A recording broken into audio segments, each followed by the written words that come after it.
les recuerdo que la clase pasada el título era La iglesia en la destrucción de Jerusalén.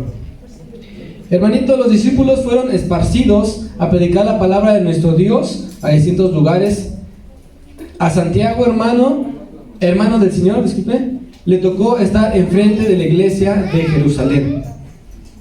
Sabemos que Santiago era un hombre conforme al corazón de nuestro Dios, tanto así que el pueblo lo conocía como el justo.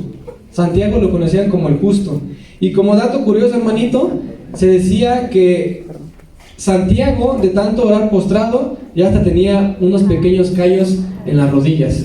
A muchos se nos hace callo por tal vez estar comiendo mucho, ¿no? La panzota, es cierto, o de estar jugando fútbol, ¿no? El dedo ya de los puntazos que le damos.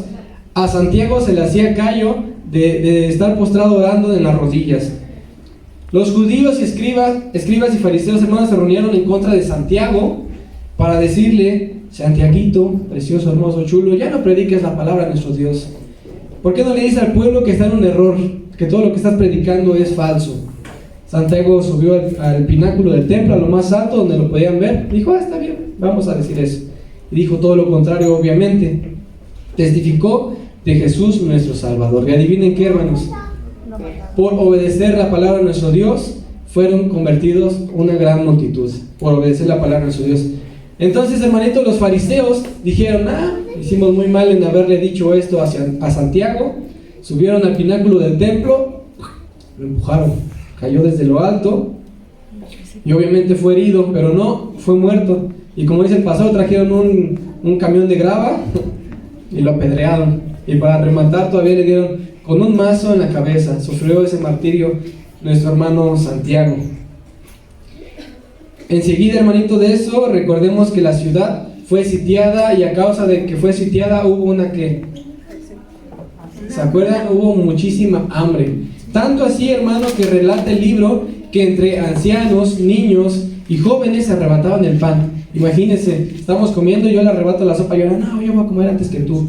Así estaba la maldad en ese tiempo y así estaba el hambre en esos momentos, hermano. Hubo tanto caos que al caminar por las calles se topaban con los cadáveres muertos. Estaba el olor a putrefacción de los cadáveres que estaban en cada esquina por el hambre que había en ese tiempo, porque habían sitiado toda la ciudad, hermano. El saldo de muertos aproximado fue de 1.100.000 personas muertas por esta hambre.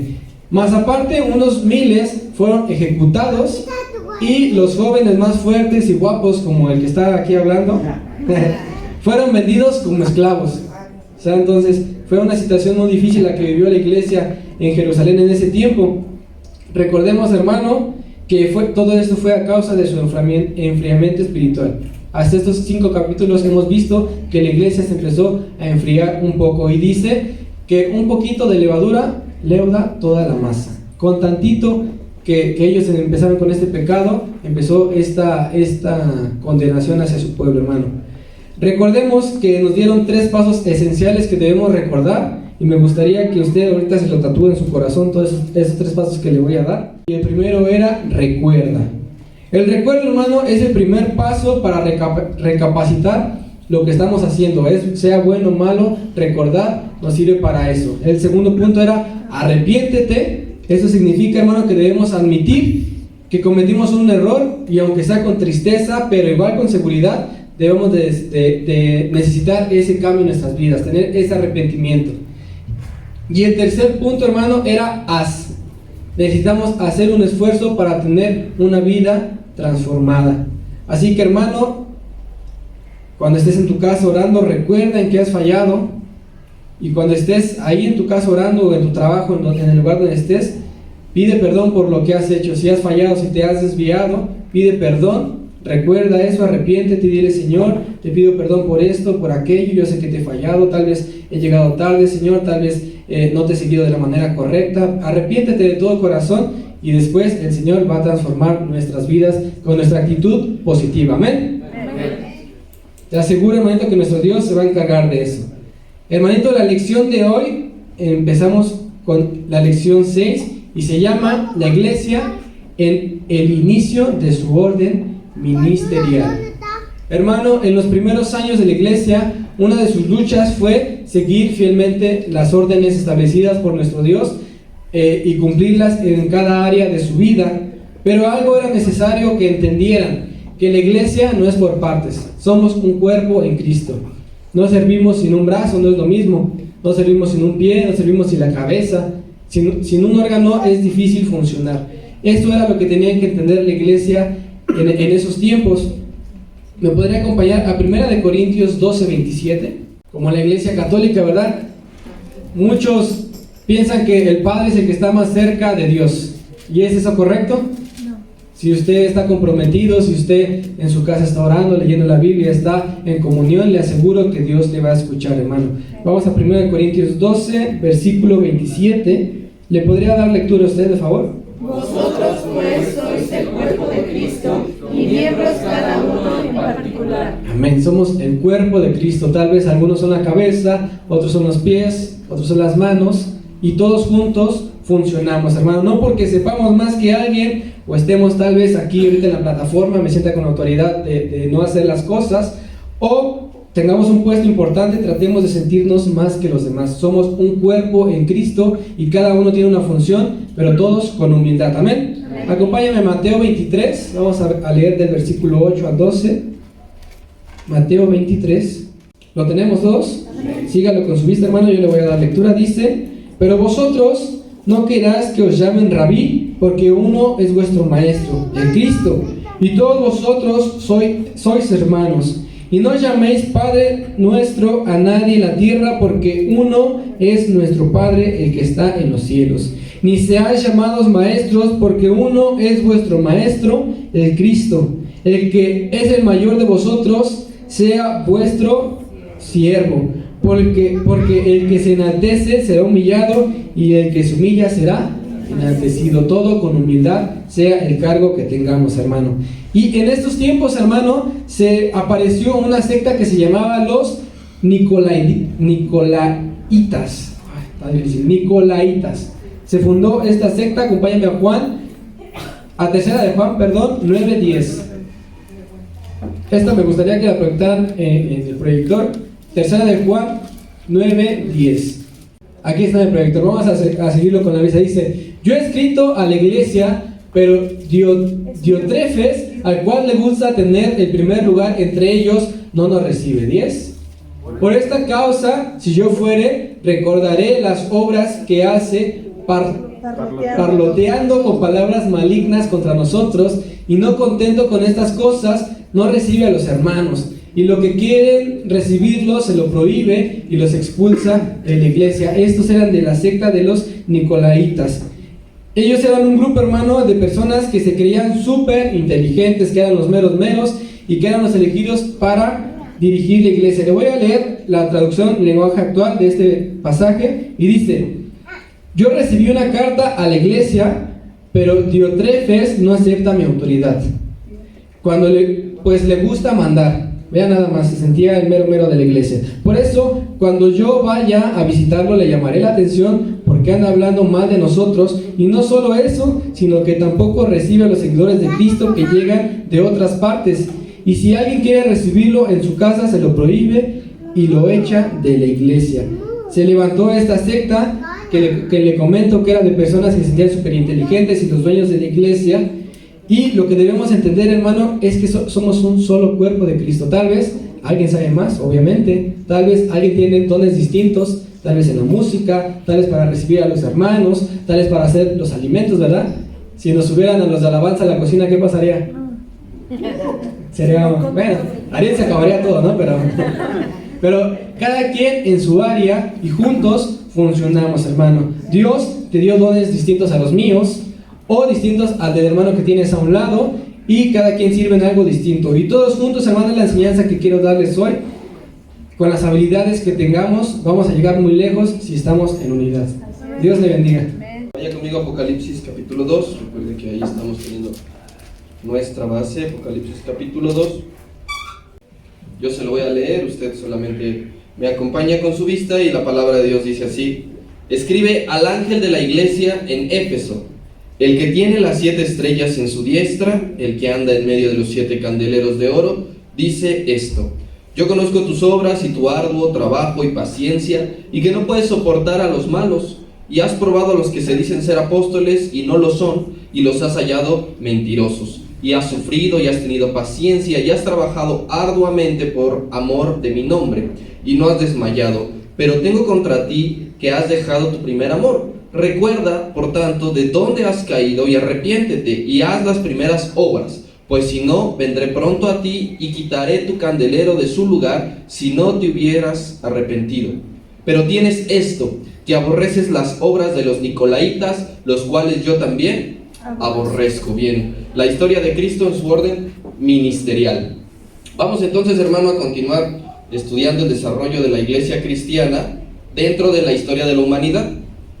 Recuerda que siempre nuestra base va a ser la palabra de Dios.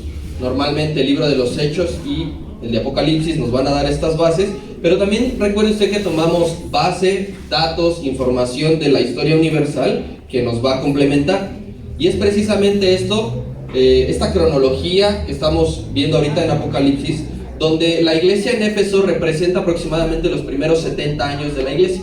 Recuerde usted que es una profecía, esta es la carta a las 7 iglesias, y que cada iglesia representa un periodo de tiempo de la iglesia en general. Entonces, Éfeso aproximadamente abarcaría los primeros 70 años de la iglesia de Cristo. Y para que nosotros entremos en materia de este tema, yo le preguntaría a usted, sinceramente, ¿usted es una persona ordenada? ¿Qué podría responder? ¿Usted puede convivir donde reina el desorden? La respuesta que usted tenga con honestidad, pues nos va a servir en esta mañana. Sabemos bien nosotros que nuestro Dios es ordenado, ¿verdad? El libro de Génesis nos muestra y dice claramente que en el principio la tierra estaba desordenada. Dios vino y puso un orden. Él no podía manifestar su gloria en medio de la creación a través del desorden. Entonces Él vino a hacer un orden de un desorden. También en otra parte de la historia del pueblo hebreo, dice que el rey Ezequías le había mandado Dios decir que iba a morir, y le dice algo bien importante: ordena tu casa. Dios le dice, ordena tu casa. ¿Por qué? Porque nuestro Dios es ordenado. También nosotros, como grandes escudriñadores de la Biblia, conocemos bien que las escrituras están llenas de ordenanzas de Dios, que Dios nos ordena, que va a producir una organización en distintas áreas de nuestra vida. Por ejemplo, hay órdenes para los padres. Usted lee la palabra y hay algo que dice, que recomienda la palabra de Dios: padres, no irritéis a nuestros hijos. Esa es una ordenanza que va a servir para que haya una sana convivencia dentro de la familia. Para los hijos, no se nos diga. Usted lea todo el libro de Proverbios, ahí cuando dice: hijo mío, ata estos mandamientos a tu cuello.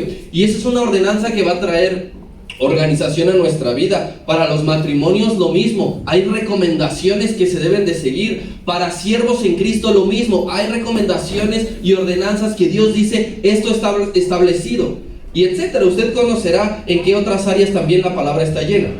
Cuando las cosas, hermano, tienen un orden, hay muchos mejores resultados. Muchos mejores resultados. Simplemente usted entre a un cuarto desordenado y no va a encontrar absolutamente nada. Pero es que aquí estaba. Y cuando lo ordena, ahí lo va a encontrar. Si nosotros, hermanos, seguimos las ordenanzas de la palabra tal cual Dios dictó, el éxito divino está asegurado. En el orden, usted podrá encontrar el gozo de Dios. Si nosotros no estamos ordenados, el gozo de Dios no vendrá. El Espíritu Santo no moraría en nosotros.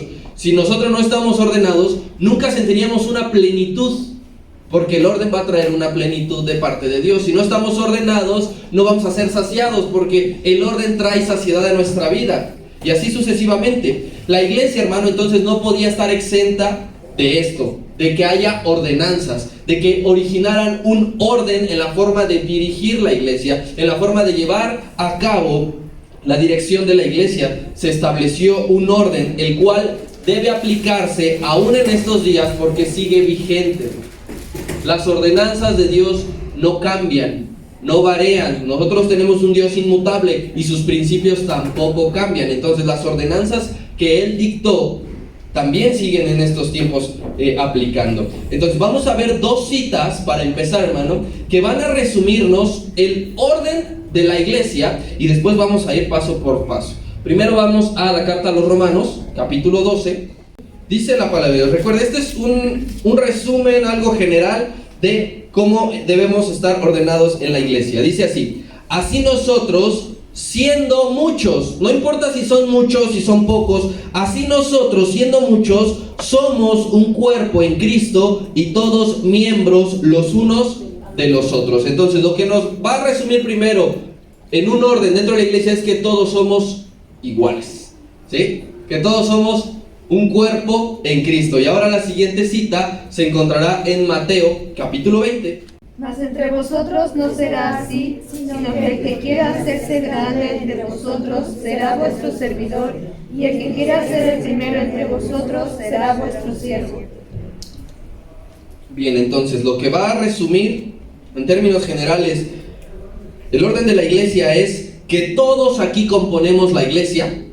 Todos los que estamos aquí, los que van a llegar más al rato, los que van a venir en la tarde, todos componemos a la iglesia y todos nos servimos con todos, ¿sí? No hay nadie que diga, bueno, yo voy a ser el jefazo y alguien me va a ir sobando el pie izquierdo, alguien el pie derecho, alguien me va a estar echando aire con una hoja de palmera y alguien más me va a estar dando una piña colada. Entonces todos somos la iglesia, todos componemos la iglesia y todos nos servimos a todos. En el tiempo primitivo, hermano, y aún ahora, hay quienes exponen y enseñan ideas que van totalmente ajenas a lo establecido por Dios en cuanto al orden ministerial de la iglesia se trata. Por ejemplo, hoy día aplican conceptos en nombramientos o en títulos que no son ni siquiera bíblicos. Ni siquiera son bíblicos. La iglesia católica ahí se desvió y ahí cometió uno de sus grandes errores, porque dentro de la Biblia no viene, por ejemplo, Papa, ¿no? Al que colocan como máxima figura, como máximo representante, no viene. Otro concepto que ellos manejan y que no viene es arzobispo.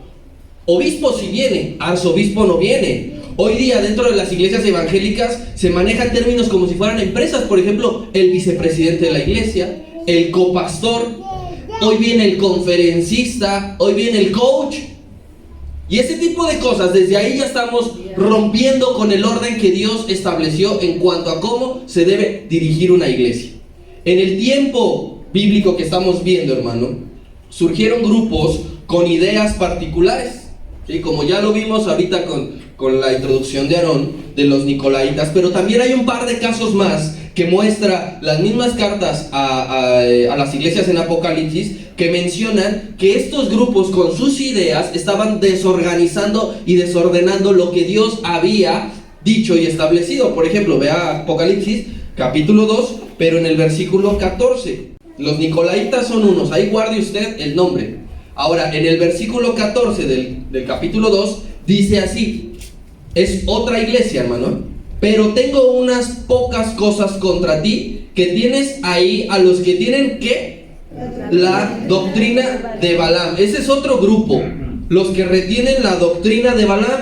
Y dice que enseñaba a Balac a poner tropiezo a los hijos de Israel, a comer cosas sacrificadas a los ídolos y a cometer fornicación. Y el versículo 20, otra iglesia, hermano, otro grupo que estaba rompiendo el orden que Dios ha establecido, y dice: pero tengo unas pocas cosas contra ti, que toleras a esa mujer Jezabel. Otro grupo con otras ideas que rompían lo divino, que se dice profetiza, enseña y seduzca a mis siervos a fornicar y a comer cosas sacrificadas a los ídolos.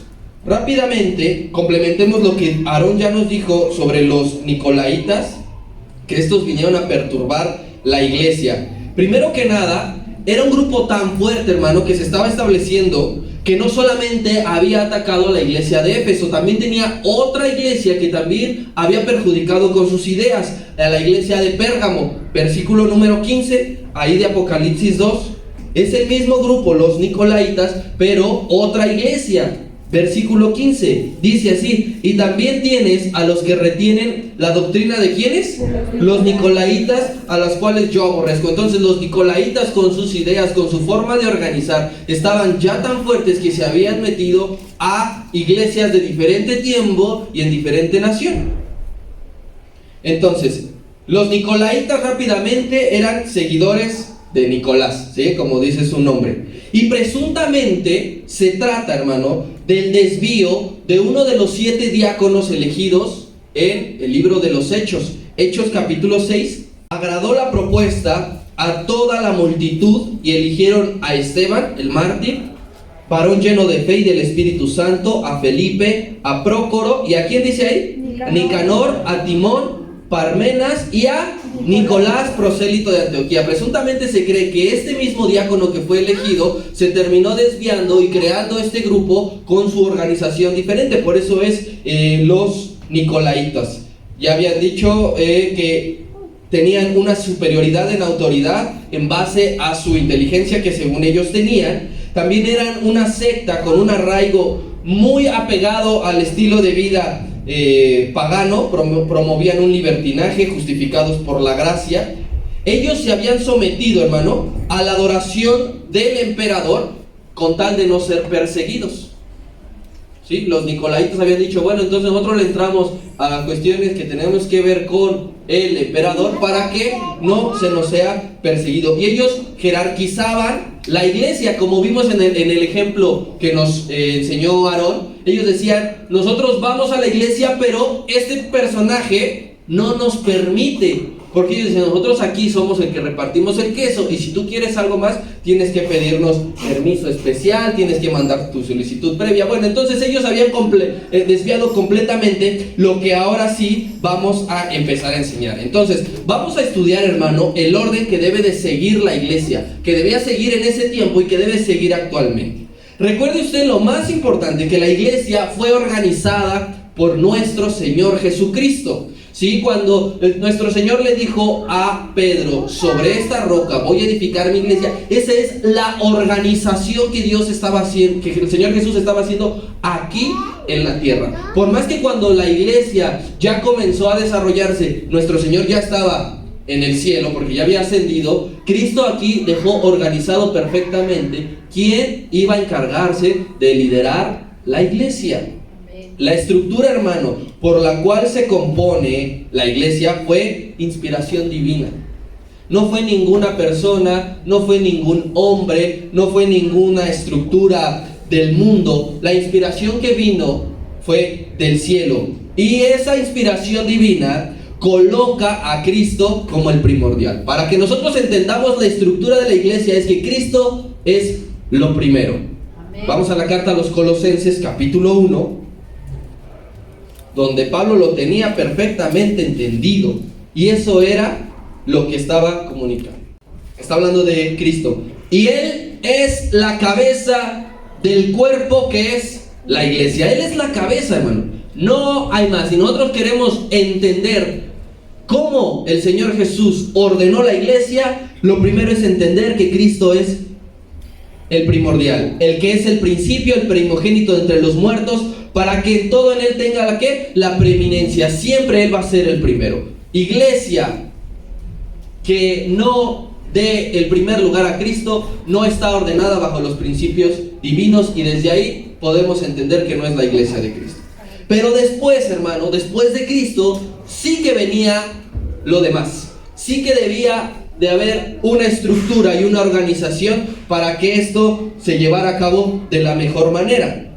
Si ya me puedes poner la diapositiva, por favor. Usted va a ir viendo y yo le voy a ir enseñando. Entonces, en cuestión de palabra, querido hermano, la predicación, la enseñanza, el impartir los principios quedó en ese momento y actualmente está a cargo de los 5 ministerios que marca la palabra de Dios. De los 5 ministerios: el apóstol, el profeta, el evangelista, el pastor y el maestro, como podemos ver en esa primera. El centro es Cristo, y vemos que primeramente se le fue delegado el impartir la palabra, el exponer la palabra de Dios, enseñar a la iglesia a los 5 ministerios. Efesios capítulo 4, y dice así: y él mismo, está hablando de Cristo, él mismo, inspiración divina en cuanto al orden de la iglesia, constituyó a unos que serían apóstoles, a otros profetas, a otros evangelistas, a otros pastores y maestros, a fin de perfeccionar a los santos para la obra del ministerio. ¿Y para qué? Para la edificación del cuerpo de Cristo. Cristo es la cabeza, Cristo es el centro, pero Él delegó 5 ministerios para que el cuerpo fuera perfeccionado por medio de la enseñanza de las Escrituras, para que fuera edificado a los 5 ministerios. Edificación del cuerpo. Edificación del cuerpo de usted, de mí, de la congregación que necesitamos aquí. Si nosotros somos estrictos, nosotros aquí venimos para escuchar la voz de Dios. No venimos para pasar el tiempo, porque hoy sí me levanté temprano. Si ustedes nos preguntaran así, a resumidas cuentas, concretamente, ¿a qué vas a la iglesia? Yo vengo a escuchar la voz de Dios. ¿Por medio de quién? Del que Él constituyó los aptos y los ideales para compartir la palabra del Señor. En otro momento, hermano, usted y yo podemos aprender y enseñar uno por uno en qué consiste el ministerio apóstol, profeta, evangelista, pastor y maestro, sus características, sus señales. Pero por el seguimiento que le damos ahorita a las lecciones, vamos a englobar, hermano, que después de Cristo está alguno de estos 5 ministerios presente como representante o encargado de la obra. Ya en otro momento podríamos explicarlo, pero ahorita no tenemos mucho tiempo. Entonces, los dirigentes iniciales de la iglesia establecida por su relación con Cristo fueron los apóstoles. Los dirigentes iniciales de la iglesia por su relación con Cristo fueron los apóstoles. Hechos capítulo 1. Es necesario pues que de estos hombres que han estado juntos con nosotros todo el tiempo que el Señor Jesús entraba y salía entre nosotros, comenzando desde el bautismo de Juan hasta el día que de entre nosotros fue recibido arriba, ¿qué dice? Uno se ha hecho testigo con nosotros de su resurrección. Dice, nosotros estuvimos con el Señor Jesús, Él entraba y salía, Él se movía por todo Israel, Él nos enseñaba. Y es necesario que de entre nosotros salga el que cree en Cristo. Ahora, Apocalipsis capítulo 21. Vea la tremenda recompensa que le aguardan a estos dirigentes iniciales de la iglesia. Esto ya es en la eternidad, hermano. Esto ya lo veremos nosotros a su debido momento. Pero vea lo que nuestro Dios tiene reservado y guardado para estos dirigentes iniciales de la iglesia. 21:14 dice así: y el muro de la ciudad tenía 12 cimientos, y sobre ellos los 12 nombres ¿de quiénes? De los 12 apóstoles, los dirigentes iniciales de la iglesia que se estableció por su relación con Cristo, porque sufrieron con Él, porque padecieron con Él, porque aprendieron la obediencia con Él, porque se sometieron a Él, fueron los apóstoles. La iglesia, hermano, bajo el poder de Dios y el orden divino, recuerde usted, estaba rindiendo frutos extraordinarios. Estaba la gente añadiéndose a la salvación todos los días. Se estaban abriendo nuevas iglesias, se estaban estableciendo en diferentes ciudades, en distintos lugares. Y entonces, desde luego, que el grupo de apóstoles encargados no podían con toda la carga de trabajo. ¿Cuántas iglesias ya no había? ¿En cuántas ciudades? Entonces, se comenzaron a asignar responsabilidades, hermano. Dentro de la iglesia se empezaron a asignar responsabilidades en base a ciertos requisitos que se deben de cumplir. No hablamos en pasado de que se debían de cumplir, porque esos requisitos siguen vigentes, ¿sí? Para que se pueda llevar a cabo el orden de la iglesia. Estas ayudas, hermano, eran elegidas por la iglesia. eran elegidas por la iglesia, pero eran instruidos por los apóstoles, ¿sí? Estas ayudas que comenzaron a surgir para tener una mejor organización de la iglesia. Hablamos de los ancianos y de los diáconos, donde sigue la flecha, es decir, Cristo está ahí. Él constituye a los encargados de enseñar la palabra, y son los encargados de enseñar la palabra quienes van a respaldar a los que la iglesia eligió, ¿sí? Hechos capítulo 6, ya está ahí, dice la palabra de Dios.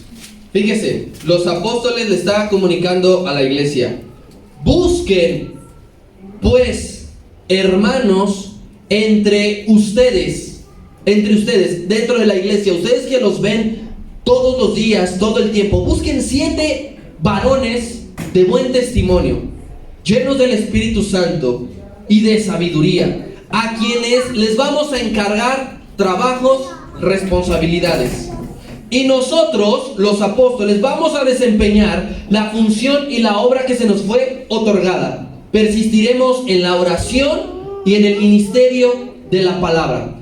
Y esto le agradó a la iglesia. La propuesta a toda la multitud: eligieron a Esteban, varón lleno de fe, del Espíritu Santo, a Felipe, a Prócoro, a Nicanor, a Timón, a Parmenas, a Nicolás, prosélito de Antioquía, a los cuales presentaron ante los apóstoles. La iglesia dijo: bueno, estos son los 7 que nosotros elegimos en base a que son llenos del Espíritu Santo, que tienen sabiduría, que están dispuestos, y los apóstoles los ordenaron. Les dijeron: ustedes, su función será esta, van a hacer esto, van a realizar esto. Después de que les explicaron, les impusieron las manos, oraron por ellos, y dice: y crecía la palabra del Señor, el número de discípulos, esto es bien importante, se multiplicaba grandemente en Jerusalén, y también muchos de los sacerdotes obedecían la fe. ¿Por qué? Porque se llevó a cabo un orden. Si estos apóstoles,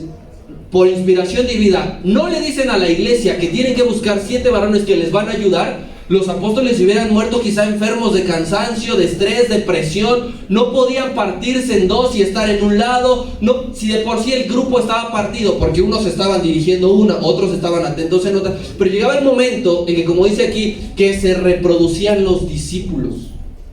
Y esto es bien importante en las iglesias, porque para que una iglesia prevalezca en el tiempo, para que pasen los años y las generaciones y siga la iglesia, es porque reprodujeron discípulos. Discípulos, ¿cuánto le gusta? La edad promedio de esperanza de vida en México es de 77 años. Acabado esos 77 años, si se muere una generación y no hay quien le sigue, se acabó. Se acabó. Entonces esto era bien importante. Los apóstoles le habían dicho a la iglesia: ustedes escojan a 7 de los que ven, nos dicen quiénes son, les decimos cuál va a ser su función, oraremos por ellos, les enseñarán la palabra, y entonces sí se va a reproducir más y más. Eso es una organización que Dios le reveló a los apóstoles. Vamos a empezar con el primero, los ancianos. Anciano viene del griego presbiterios, ¿sí? Si me pones la diapositiva, por favor. Viene del griego presbiterio, que literal significa anciano. Los ancianos, hermano, son ayudantes dentro de las iglesias en la participación del culto. Se involucran en la enseñanza de los principios del reino. No va en relación con su edad, porque podría decir los ancianos aquí de cierta edad, ¿no? Los que ya caminan jorobados y los que tienen bastón, consideramos ancianos. No, ancianos son ayudantes en la impartición de la palabra. Y la aparición de estas ayudas, de estos ancianos, se remonta desde el Antiguo Testamento. Números capítulo 11, más o menos como la recomendación que le hizo Jetro a Moisés, que le dijo: si tú no asignas responsabilidades que te ayuden con cargos de menor importancia, lo vas a padecer. Números capítulo 11, versículo 16. Fíjese cómo esto fue de inspiración divina. Dice: entonces, ¿quién dijo a Moisés? Jehová. Entonces Jehová dijo a Moisés: reúneme 70 varones de los ancianos de Israel, que tú sabes que son ancianos del pueblo, y sus principales, y tráelos a la puerta del tabernáculo de reunión y esperen allí conmigo. Le dijo: tú conoces al pueblo de Israel, escoges 70 en base a tu experiencia, en base a tu criterio, en base a los requisitos que son necesarios para las ayudas dentro del pueblo o dentro de la iglesia, y ya cuando me los traigas, yo voy a hacer lo siguiente. Ya el Señor le da las indicaciones. Pasado el tiempo de esta cuestión del Israel antiguo, en cada sinagoga, hermano, de los hebreos, se contaba con ancianos, se contaba con principales, realizando la misma función, ¿sí? Aligerar del trabajo al responsable, al encargado, presidir las reuniones, disciplinar al pueblo, enseñarle. Mateo capítulo 21. Esto ya estamos en el tiempo del Señor Jesús, pero sigue establecido el mismo orden. Mateo capítulo 21. Cuando vino al templo, habla del Señor Jesús, los principales sacerdotes, ¿y quiénes más estaban ahí? Los ancianos del pueblo se acercaron al Señor Jesús mientras enseñaba. Cristo estaba enseñando y ellos dijeron: ¿qué ole? Y le dijeron: ¿con qué autoridad haces estas cosas? ¿Y quién te dio esa autoridad? En pocas palabras le dijo: ¿por qué nos estás bajando la chamba? Si los ancianos somos los que debemos enseñar la palabra. Entonces, en el Antiguo Testamento presentes los ancianos, en el tiempo del Señor Jesús presentes los ancianos, y esto lo heredó la iglesia cristiana. ¿Sí? Recuerden que en el tiempo del Señor Jesús eran los judíos, y ya a partir del libro de los Hechos lo hereda la iglesia cristiana. Y si lo vemos, por ejemplo, en una cuestión de lo que nosotros vivimos en esta iglesia, yo se la pongo así: no es la misma palabra que se le debe enseñar a un niño, no es la misma palabra que se le debe enseñar a un joven, no es la misma palabra que se le enseña al resto de la congregación, no es la misma palabra que se le enseña a los que apenas se van a bautizar. Y para eso, ¿qué se necesita? Ancianos que enseñen a diferentes grupos. No podríamos tener a todos aquí, hermano. Imagínense los niños que ahorita les estuvimos hablando del Apocalipsis, ¿nos van a entender?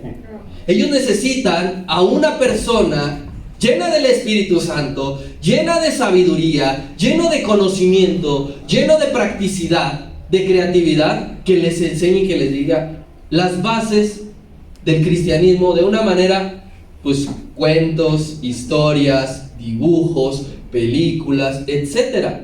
¿Sí? Lo mismo pasaría y pasa con los que se van a bautizar. Ellos necesitan conocer las bases de qué es el bautismo, en qué consiste el bautismo, qué pasa si me bautizo, que me bautizo, qué va a pasar después de que me bautizo. Y para eso se necesita una persona, como lo hemos estado haciendo allá abajo, que les enseñe, que les diga en qué consiste el bautismo, y así sucesivamente. Esos son los ancianos, hermano. Se requiere de ancianos que apoyen en la labor con el fin de transmitir la palabra de Dios. No decir: bueno, mira, yo empecé en el cristianismo hace muchos años y me ha ido más o menos, ¿no? Necesitamos ancianos que enseñen ¿qué? La palabra de Dios. Y recuerde, ancianos, ¿no? Porque si no va a estar en la oficina del pastor, la sub 70, ¿no? Ahí va a estar formada. Es que nos llamaron los ancianos, aquí estamos. No, se necesita personas que estén dispuestas a enseñar la palabra de Dios y que cumplan requisitos. Hechos capítulo 14. Los apóstoles constituyeron ¿qué? Ancianos. Constituyeron ancianos en cada iglesia. Y habiendo nuevamente hecho lo mismo, orado con ayunos, los encomendaron al Señor en quien habían creído. En cada iglesia había ancianos. De entre los ancianos, hermano, se erigía un líder llamado obispo, que era el nombre que recibían de obispo. ¿Me pones la diapositiva, por favor? Obispo proviene del griego episcopo, ¿sí? Como dice ahí el cuadrito en color naranja, que significa supervisor, es decir, los líderes. En la iglesia, hermano, hay distintas áreas para que la iglesia sea más incluyente. Hay área de niños, hay área de jóvenes, hay área de cocina, hay área de limpieza, hay área, ¿qué otra se me va? De ujieres, ¿sí? La iglesia es incluyente en el sentido de que abre posibilidad porque se necesita orden en distintas áreas, y para eso están los obispos, ¿sí? Hechos capítulo 20. Por tanto, mirad por vosotros y por todo el rebaño que en el Espíritu Santo os ha puesto, ¿por qué? Por obispos, ya no por ancianos. El obispo era el líder de los ancianos. ¿Para qué eran los obispos? Para apacentar la iglesia del Señor, el cual Él ganó por su propia sangre, ¿sí? Vemos otro filtro en cuanto al orden que debe llevar la iglesia. Y también es necesario que los obispos cumplan ciertos requisitos. Ya vimos que los ancianos debían de cumplir ciertos requisitos, llenos del Espíritu Santo, llenos de conocimiento. Y para el obispado también, primera carta a Timoteo, capítulo 3. Pero es necesario que el obispo sea irreprensible, marido de una sola mujer, sobrio, prudente, decoroso, hospedador, apto para enseñar, no dado al vino, no pendenciero, no codicioso de ganancias deshonestas, sino amable, apacible, no avaro, que gobierne bien su casa, que tenga a sus hijos en sujeción con toda honestidad. Pues el que no sabe gobernar su propia casa, ¿cómo cuidará de la iglesia de Dios? No un neófito, no que envaneciéndose caiga en la condenación del diablo. También es necesario que tenga buen testimonio de los de afuera, para que no caiga en el descrédito y en el lazo del diablo. ¿Se fija usted cómo subió el nivel de requisitos de anciano a obispado? Porque también subió el nivel de responsabilidad, el nivel de cargos, el nivel de cosas que tenía que realizar. Entonces, para los ancianos tenía que llevar a cabo ciertas labores, ¿sí? Y son ciertos requisitos. Y si el obispado necesitaba aún mayores requisitos, porque su obra es aún mayor, ¿sí? Ahora, siguiente. ¿Me regresas la diapositiva? Sigue el diácono. La palabra diácono viene del griego diáconos, y esto significa el que sirve. El que sirve. Entonces los diáconos, fíjese, son servidores de áreas prácticas. Y entendemos bien ese término, de áreas prácticas, ¿sí? Para el desarrollo, hermano, del servicio, del culto, ¿se necesitan cosas prácticas, sí o no? Acomodar las sillas, por ejemplo. ¿Por qué? Porque hay que apilarlas, llevarlas atrás, y cuando va a empezar el culto, pues hay que desapilarlas, acomodarlas. Simplemente para realizar la limpieza de este lugar, se necesita, es una cuestión práctica, porque limpiamos aquí, ocupamos aquí, para subir y bajar utensilios. Ahorita que se está llevando a cabo, por ejemplo, el talento, se necesita de esos ayudantes prácticos, de esos diáconos, de esos servidores que, a ver, yo te ayudo. Vemos a la hermana ahí sufriendo con la olla, se acerca a alguien y le ayuda. Viene alguien aquí en silla de ruedas, yo me ofrezco y le ayudo a subir, ¿sí?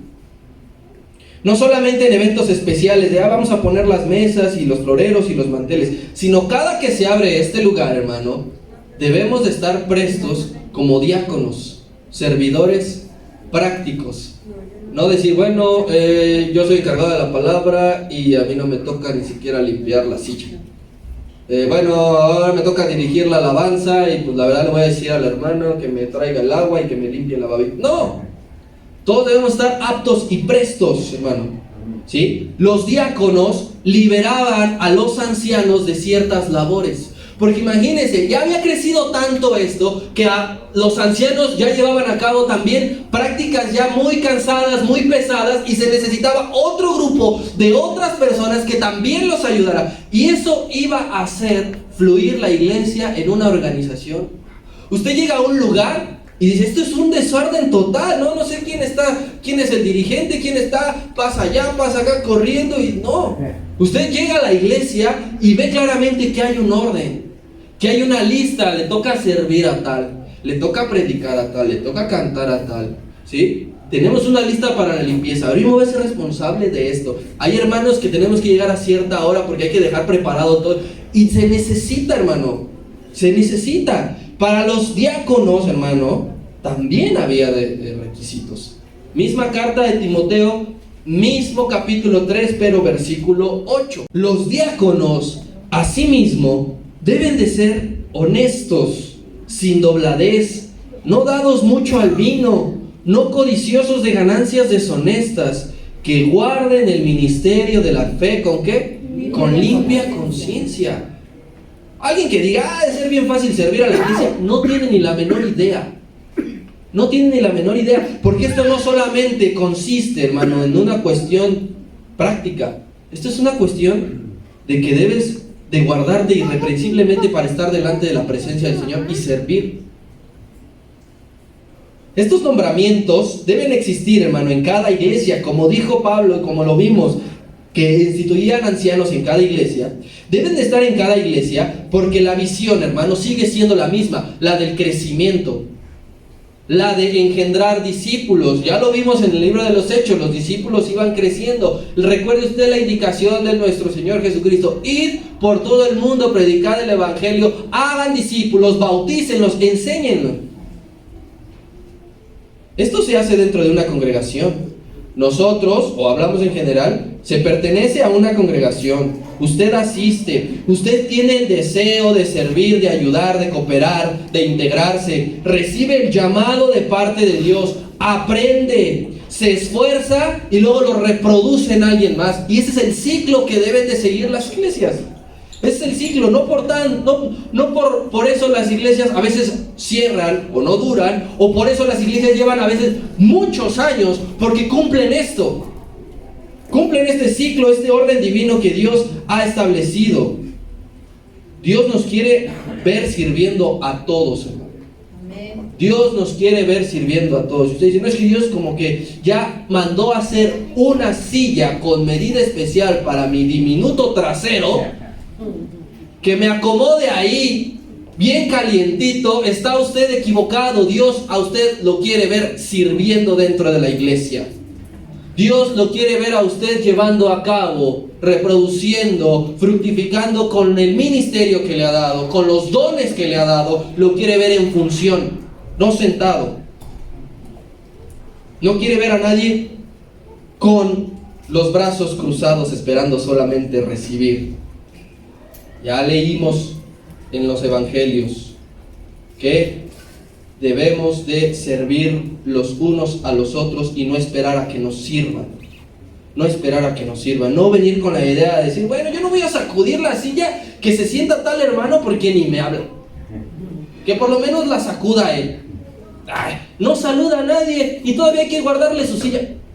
Tenemos que venir con actitud de servicio. ¿Sí? Sea lo que tengamos que hacer, nos toque hacer lo que tengamos que hacer, el llamado que tenemos, hermano, el servicio que desempeñamos, el grupo al que pertenecemos, es un privilegio. Sepa usted y así considérelo. Servir dentro de la iglesia es un privilegio. Se debe tomar con seriedad, se debe tomar con compromiso, se debe tomar con lealtad, se debe hacer con fe. ¿Sí? Ya sea que nos toque hacer un servicio práctico, es que ahora me tocó abrir la puerta. Ya sea que seamos el encargado, me tocó organizar a mi grupo tal, o ya sea que nos toque enseñar la palabra, pero debemos de considerarlo un privilegio y hacerlo siempre con lealtad a nuestro Dios y a la iglesia, ¿sí? Tal vez usted a lo mejor va empezando, ¿no?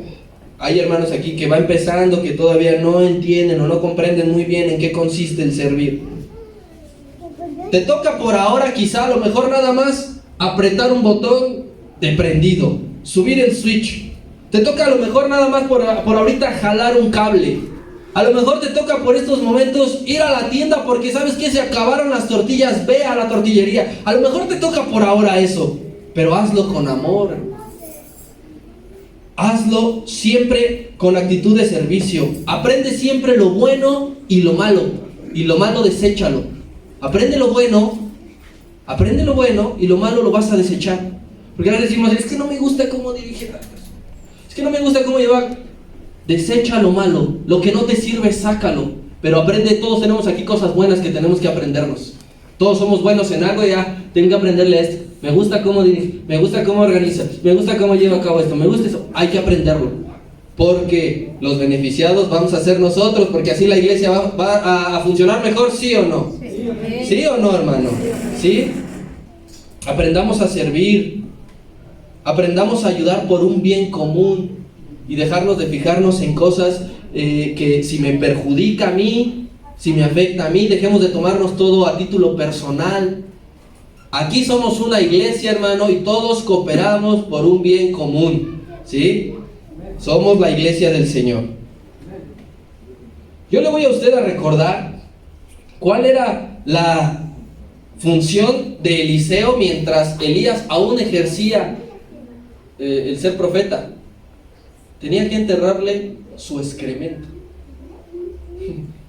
Todo el tiempo llevaba su palita atrás de él, sí, atrás de él, porque Eliseo sabía que en algún momento iba a heredar el ministerio. Pero mientras eso llegaba, él era práctico. Hacía del baño el profeta y le decía: yo te la entierro. ¿A alguien quiere que le avise cuando salga del baño, queridos hermanos? Pero vea entonces, a veces que nosotros no queremos ni siquiera mover un solo dedo y este Eliseo, yo le voy a preguntar en el cielo: ¿qué comía el profeta? Está pesado. Nosotros somos instalados en ciertas áreas para que la iglesia tenga un mejor rendimiento. El pastor no puede absorber todas las necesidades, ni espirituales ni materiales del lugar. Y para eso debemos estar todos los que estamos aquí, prestos siempre, ¿sí? Hasta humanamente eso es imposible. Usted va a una empresa y el gerente no lo hace todo. Tiene, y sin que se escuche mal, hermano, pero tiene quien hasta le limpie los baños. Ahorita en estos tiempos ya no aplica mucho el de que vas ascendiendo, pero antes era la manera de ir ascendiendo en una empresa. Llegabas y te mandaban y te aplicaban te daban tu bienvenida, ¿no? Tienes que hacer esto, te tienes que quedar en el horario más difícil, más complicado, pero después iban ascendiendo. En la iglesia tenemos que empezar también así, hermano. Nadie da el brinco de que llega y luego aquí. Hay que empezar sirviendo. Una iglesia, hermano, es una gran labor. Y nosotros no buscamos ser la iglesia del mes, ¿verdad? De la cuadra. Que nos digan: la iglesia de la Juan Escutia de este mes es Embajadores de Cristo. Nosotros no buscamos eso. Esto no es una empresa. Buscamos agradarle al Señor, hermano. La palabra nos enseña que es hermosa la heredad que nos ha tocado. La heredad que tú tengas es hermosa. No la menosprecies, no la desprecies. Por eso mismo ofrecemos nuestro máximo esfuerzo para que Dios se agrade de la labor que desempeñamos, para que Dios se agrade de la iglesia Embajadores de Cristo a las naciones, y usted y yo ayudamos a eso. La forma de gobierno de la iglesia, hermano, siempre fue y siempre debe ser teocrática, porque es la única verdad infalible, las Escrituras. El Espíritu siempre va a revelar los ministerios, pero también saltan a la luz señales que van a indicar si una persona es apta para desempeñar alguna labor. Con lo que Dios nos ha dado, Él lo va a ir perfeccionando. Pero nosotros también contamos con algo que este me sirve para esto, este me ayuda para lo otro. Si tú haces algo aquí en la iglesia, hermano, nunca pierdas esa pasión. Nunca pierdas esa pasión de desempeñar. Ay, otra vez me toca llegar temprano.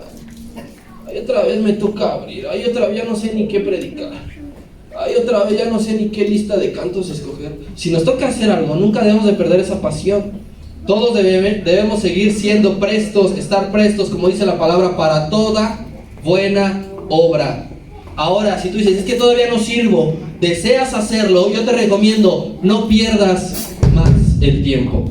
No pierdas más el tiempo. Si tu hijo está pequeño, pero lo ves ahí, que tiene algo, que desde esta edad puede servir para algo, hermano, vele enseñando, encamínalo. Es un deseo sano.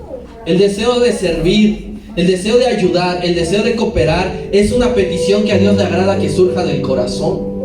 Primera de Timoteo capítulo 3, y con ese vamos a cerrar. Ponte de pie.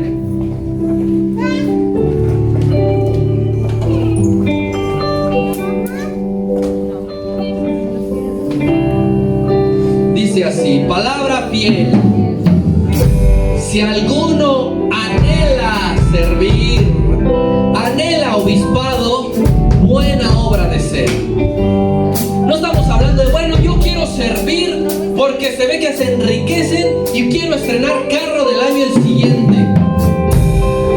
Si tú deseas servir, si tú deseas colaborar, si tú deseas cooperar, si tú deseas empezar, buena cosa estás deseando, y a Dios le agrada eso. En su corazón quiere servir, quiere poner en obra y en función y ser práctico en lo que yo le he dado, no lo quiere enterrar. Así que vamos a orar ahí. Cierra tus ojos y primero vas a agradecerle al Señor por lo que Él te ha dado, para que puedas servirle. Si perteneces a un grupo, a un lugar, desempeñas una función específica, ahí dile al Señor: gracias porque me has escogido, gracias porque me has mirado, gracias porque has puesto en mi corazón, yo de ser un ser miserable que no tengo nada para ofrecer, pusiste algo precioso en mí que ocupas para servirte, Señor, que ocupa para servir a mis hermanos, para estar aquí en la iglesia y que todo sea mejor, para llevar a cabo un mejor servicio y que sea con el fin, Padre, de agradarte. Así que ahí agradecele al Señor y le bendecimos tu nombre, Señor, porque no has dejado desprotegida a esta iglesia, porque has levantado hombres y mujeres dispuestos a servir, con un espíritu apacible, con un espíritu enseñable, con un espíritu que quieren aprender más y más. Gracias, Señor, porque tu Espíritu Santo nos alimenta en todo momento, en todo tiempo. Sigue perfeccionando, Señor, el ministerio que nos has dado. Sigue perfeccionando, Padre, el área que nos has dado. Estamos aquí para servirte. Estoy aquí para servir a mis hermanos. Te agradezco, Señor, por aquellos jóvenes y aquellos niños. Permítenos ser a los grandes de inspiración para ellos, porque ellos van a continuar la obra, porque ellos van a ver, Señor, que servirte es la mejor inversión de nuestras vidas.